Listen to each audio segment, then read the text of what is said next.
Hello, today I'm going to show you LS First Hospitality, specifically our pizza functionality. LS First Hospitality extends Dynamics 365 Finance and Operations into the restaurant and hospitality space. Today we're going to take a look at adding a pizza to a sale, the recipe of a pizza, half and half topping options, and tendering the sale. Okay, let's get started. I'm going to go ahead and log into MPOS. Here again, we are using standard MPOS and CloudPOS. This specific instance is modern point of sale, but we also work in the cloud point of sale, the web browser-based point of sale.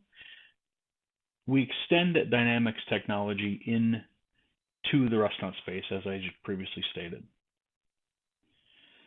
We are a certified ISV with Microsoft. We are an Inner Circle partner, and we are happy to show you our hospitality solution. Okay, let's get started. Here again, we see our layout for MPOS. This is our standard Burger Shack format. This is configurable in back office Dynamics 365 F&O, just as MPOS and CloudPOS is for retailers. We're going to go ahead and click on our pizza. We're going to add our pizza, and we're going to select Pizza Margherita. Once again, what you're seeing here, our modifier screen loads as part of our pizza modification process. So this is our LS First technology in action.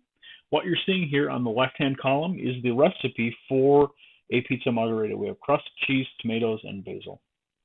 In the right pane, we have a few different options. So the first line is the ingredients. The ingredients outlines the recipe that is a pizza margherita. It is, again, the 2 times pizza crust, 3 times tomatoes, and 1 time basil. We can actually modify this recipe. If I click tomatoes, I can add more, or I can actually remove tomatoes if that's my desire. Now, tomatoes can only be driven down to 1 serving of tomatoes in a pizza margherita. So what the shelf has told us is that a minimum of 1 tomatoes, and if you see basil right next to it, is the same color. It's that dark gray. We actually can't remove any more basil than the 1 time. So we have to have tomatoes, we have to have basil, and we obviously have to have pizza crust. We can drive a thin crust sort of configuration here down to 1 times. So from there, we can actually start adding toppings. So when I click over to add, you can see that my pizza crust and my tomatoes, the 2 toppings that I've decreased to 1 quantity, have turned to red. This tells our checker, our cashier, our wait staff that there is a change in the recipe right there in the point of sale. Very clear, very concise. From here, I can start adding toppings. So I'm going to go ahead, I'm going to add onions, I'm going to add black olives, and we'll throw some pepperoni on there. So currently that's our entire pizza is covered with onions, olives, and pepperoni. But say we have a finicky eater. I'm not a big black olives fan. So we're going to split our pepperoni and our onions on one side and our olives on the other. So I'm going to go ahead and select the left half, and I'm going to say no olives, right? So we've decreased olives on the left side, but we have pepperoni and onions.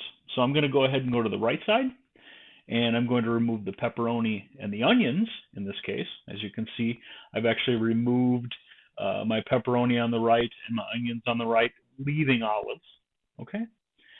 And I'll actually continue from here. So as you can see, green tells me that I've actually added toppings, right? So the red is the decrease in the topping or the ingredient in this scenario, and the green is incrementing toppings or adding specific modifiers. So as you can see here, we've got additions and cheeses, just as we had our ingredients as our recipe. We have modifier groups for additions and cheeses. This tells us that these are the items that we can add to the pizza, just as I had. So I've gone ahead, I've selected my toppings and selected which side the toppings go on, and I'm going to go ahead and add this to the sale.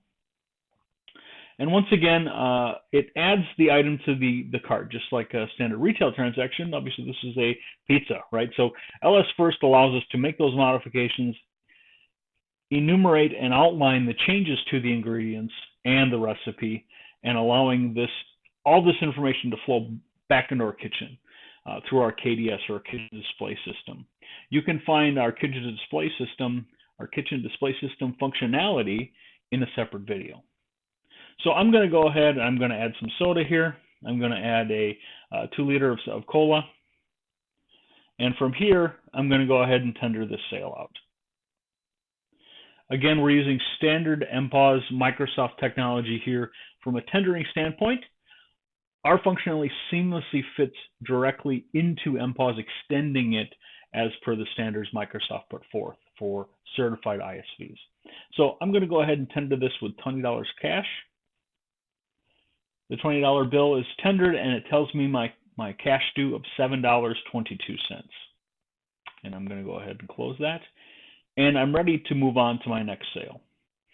So from here, again, I can add items, I can change items, I can offer discounts. All of those items, all that functionality that's built into Microsoft D365 is still in play with the extension of LS First technology. If you have questions, if you'd like a demonstration, if you'd like to reach out and talk to us further about LS First, on the screen you'll see our contact information. I'm the guy in the center. Eric Miller is our consulting director, and Jason Patrick is our regional vice president here in the United States. Please feel free to reach out to us at any time. You can visit us at lsretail.com/products/LS First Hospitality. Thank you very much. Have a good day.